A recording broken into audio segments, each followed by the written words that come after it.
Connaissez-vous la tradition du Père Janvier? Saviez-vous d'où il tire ses origines?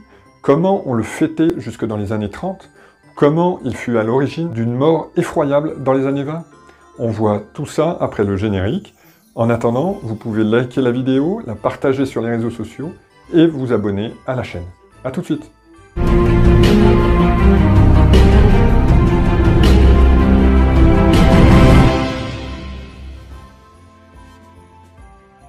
Pour revenir aux origines de cette tradition du Père Janvier, il faut remonter à l'époque romaine. À cette époque, le 1er janvier, on fête la déesse de la santé, Strénia. Pour l'occasion, on s'offre des présents pour porter bonheur. C'est de là que vient le mot étrenne, directement dérivé du nom de la déesse Strénia. C'est seulement en 306 après Jésus-Christ qu'on retrouve la première mention de la fête chrétienne de Noël, instituée pour célébrer la naissance de Jésus. Elle fut surtout créée pour se substituer à la fête païenne Solus Invictus, qui célébrait la naissance de Mitra au lendemain des Saturnales, lors du solstice d'hiver. À présent, faisons un bond dans le temps. À la Renaissance, Charles IX fait un tour de France avec sa mère Catherine de Médicis. Il découvre alors que la nouvelle année démarre à des dates différentes selon les régions.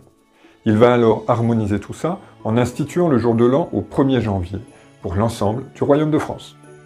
On a donc deux fêtes qui cohabitent en France. Noël, qui reste une fête essentiellement religieuse, où l'on met en scène les mystères avec les bergers, les mages et la crèche. Et de l'autre côté, on a le jour de l'an, fête païenne, lors de laquelle on s'échange des cadeaux et de l'argent, les fameuses étrennes.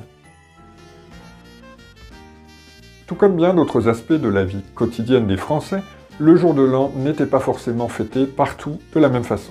Et c'est en Bourgogne, aux confins du Morvan, et dans toute la province du Nivernais, que le Père Janvier fut le plus célébré et le plus attendu par les enfants. Voyons à présent les traditions du Père Janvier. Au XIXe siècle, le Père Janvier est décrit comme un vieillard barbu, habillé d'un long manteau.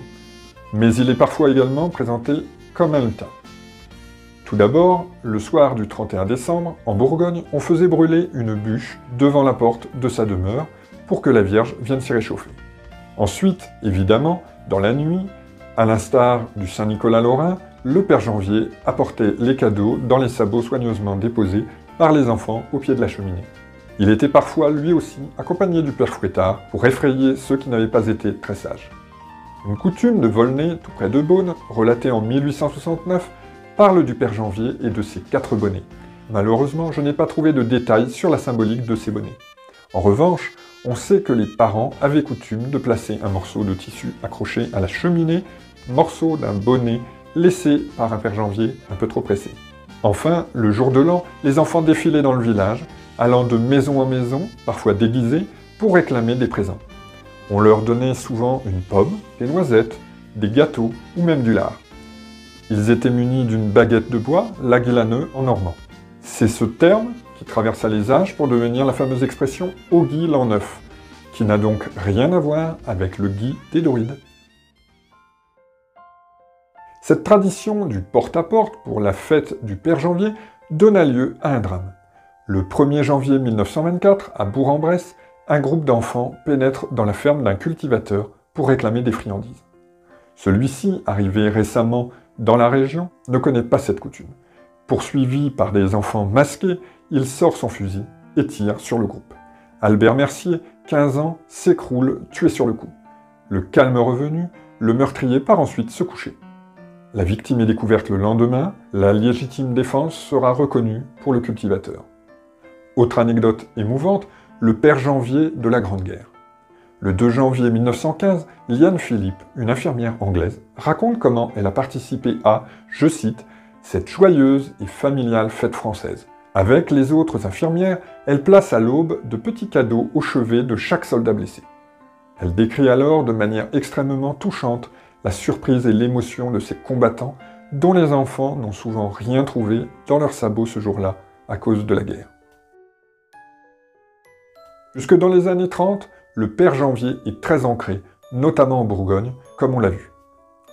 D'un autre côté, les petits chrétiens reçoivent également des présents du Petit Jésus ou Petit Noël. En revanche, outre-Manche, On célèbre le Father Christmas. On en retrouve mention dans la presse française dès 1859. Mais c'est bien dans les années 30, et surtout après la Seconde Guerre mondiale, que le Père Noël supplante le Père Janvier. Ce dernier est tout de même encore fêté dans certaines familles de Bourgogne, et c'est le cas de ma famille. Originaire de Nevers, capitale de l'ancienne province du Nivernais, je laissais un seul soulier au pied du sapin le 31 décembre. Le lendemain, je découvrais un ou deux cadeaux. Souvent une petite peluche, ou un cadeau culturel, un livre, un jeu ou un disque. Aujourd'hui, ce sont mes enfants qui découvrent à leur tour cette tradition oubliée que j'ai souhaité perpétuer. Alors dites-moi en commentaire si vous connaissiez le Père Janvier, et si vous perpétuez aussi cette coutume.